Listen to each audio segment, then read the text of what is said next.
Hi, I'm Jacob Van Osel. Today I got to have a little chat with Travis Nolting, the coach of the Greenfield Central football program. We mostly talked about his goals and expectations for the upcoming season. Here's our talk. Hi, I'm here with Coach Nolting today. We're just going to be talking about the upcoming season. How are you doing today? Doing pretty good. How about yourself? I'm doing pretty well. So to start off, I just want to say, we're coming off a pretty good season last year. Obviously 9-2, had a really big win against Mount Vernon for the first time in, I believe, 6 years. Almost beat New Pal.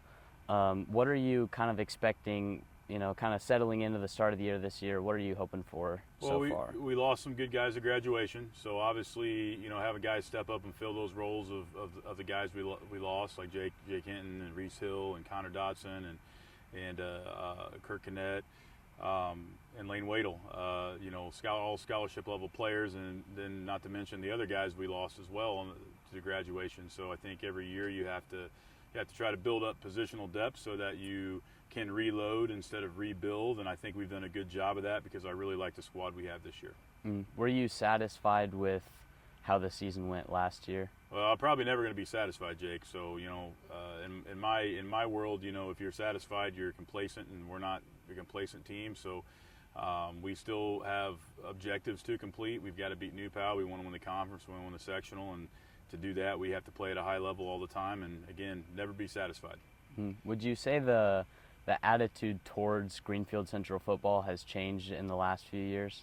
I would say so. In reality, when I got here 6 years ago and we started this process, we were kind of the doormat of the conference. We were the team that everybody scheduled for homecoming and senior night and just beat up on. And with hard work from our players and our coaching staff, we've kind of turned the culture around now, and there's an expectation there. And that's growing, and if you've been around the program for a long time, you can see that. And I think that it's also bleeding off into our feeder programs with our junior high and our youth league as well. So it's a good time to be at Greenfield Central. You mentioned losing those key players, those seniors. How do you work to fill those roles? Well, I think the biggest thing you have to do is start building positional depth as the season goes. And what I mean by that is giving guys that are going to be guys for you in the future, get them in meaningful reps in games. It might be somebody on a player rotation. For example, if you're on the defensive line, you might play 6 plays, another guy comes in for 3. And that's nothing against the starter. That's just, hey, we're getting another guy ready, but we're also giving you a break so that we expect you to play at 100%. So rotating people around, finding ways for people to get on the field, whether it be special teams or a backup in some role. I think that positional depth building that is big, because you really don't want to have to replace a bunch of guys that have no experience, because that's a little harder. Obviously, those guys are filling some pretty large shoes. What do you expect out of this year's senior class? I think this year's senior class has a point to prove, much like last year's senior class. I think the common theme has always been, well, how are you going to win with these guys gone? Well, if you remember, that was what was said when guys like Braden Harrell and Owen Anderson, Andrew Zellers, and that group graduated. And the seniors we had last year said, hey, we got a point to prove. And then I think our group this year is doing the same thing and saying, hey, we're here. We're still here. So, I think that's the motivation factor for this group. How do you really focus on that player development, taking guys from, a freshman up into like a senior, a very influential player in the program? How do you really develop that? It's multifaceted. I mean, I think it starts in the weight room. The weight room culture's got to be good. And if you're in a class that's got high energy, like what you are aware of and what you do in there and what you bring to it, you know how much a difference that makes. And how if you go in there and you work hard every day and you do the sets and you do the reps and you don't skip stuff, how that pays off in dividends for you on the field. It makes you a better player. The weight room has been the foundation of everything we've built here, and what we're going to continue to build, and will always be the foundation of that. So I think first and foremost, that's where you have to start. Then obviously the mental aspect of football. We're studying film. We're teaching you how to watch film. We're expecting you to watch film. We're holding you accountable if you don't. As I tell you all the time, when you're watching film and preparing for an opponent, it's like you're studying for a test. And if you don't study for a test, you're probably going to fail. So you have to put forth that effort to prepare yourself mentally as well. So the physical aspect, the mental aspect, and then doing the right thing year round. Football is a year-round endeavor for our staff and for our players. I'm monitoring grades year round. I'm pushing you in the weight room year round.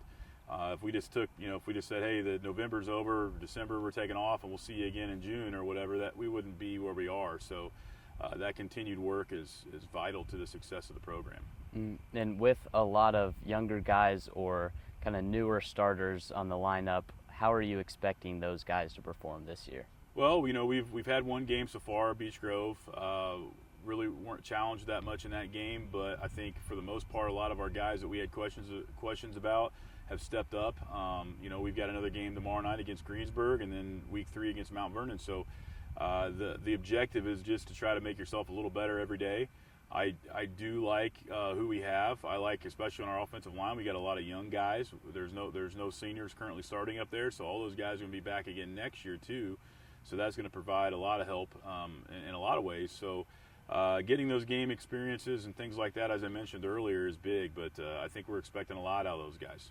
And I know you expect a lot out of those guys, rightfully so. How do you focus on keeping them motivated and working hard year round? Well, and I tell our offensive line this all the time. They're the most underappreciated position group in football, right? They don't get any of the glory, but they have to do all the work. It's the one position group in football that relies on no other position group to be good, but everybody relies on them to be good. Because if we don't have a solid offensive and defensive line, we're not going to be successful.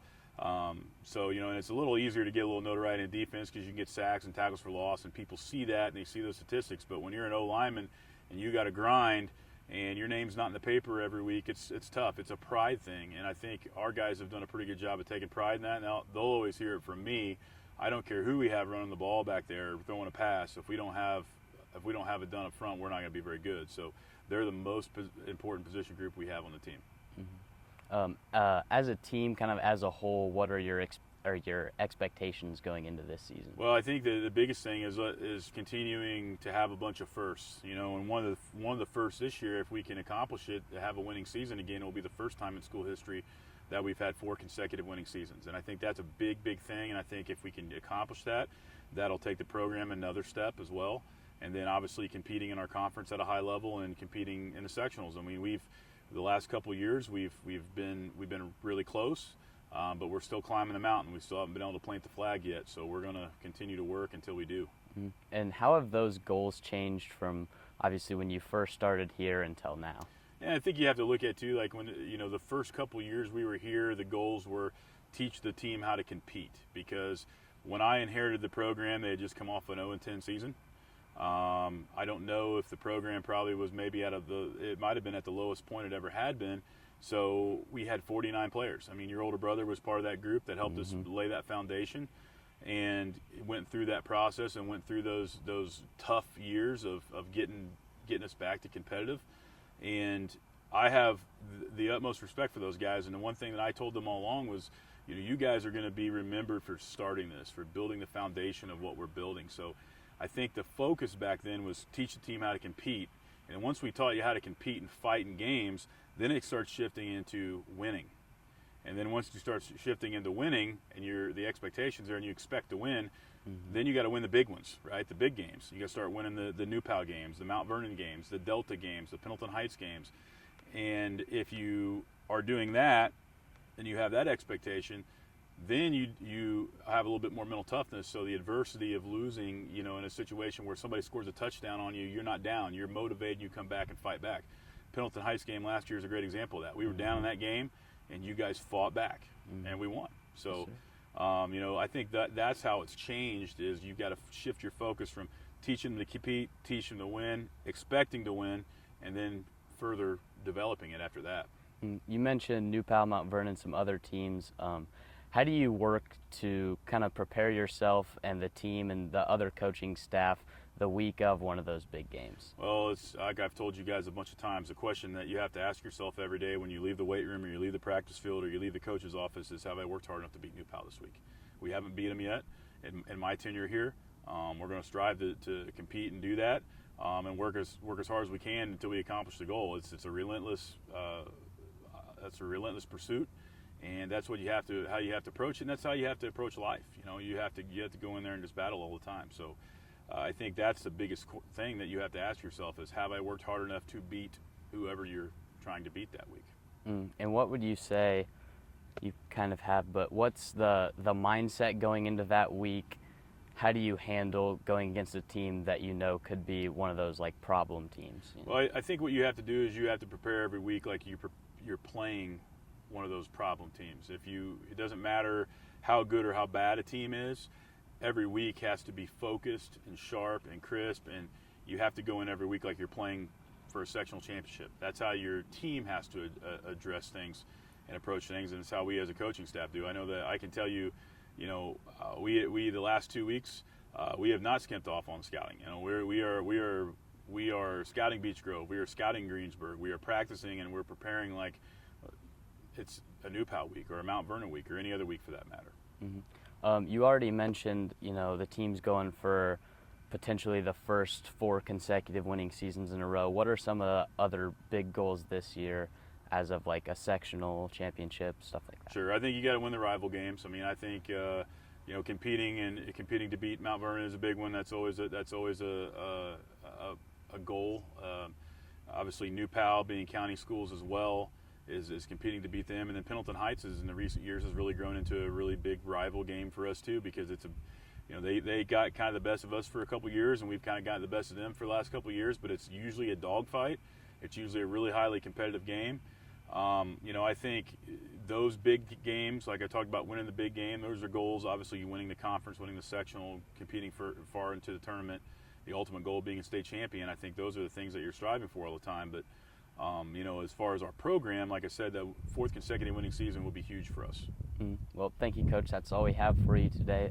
Thank you for doing this, and Yep. Good luck this season. Yep, thank you.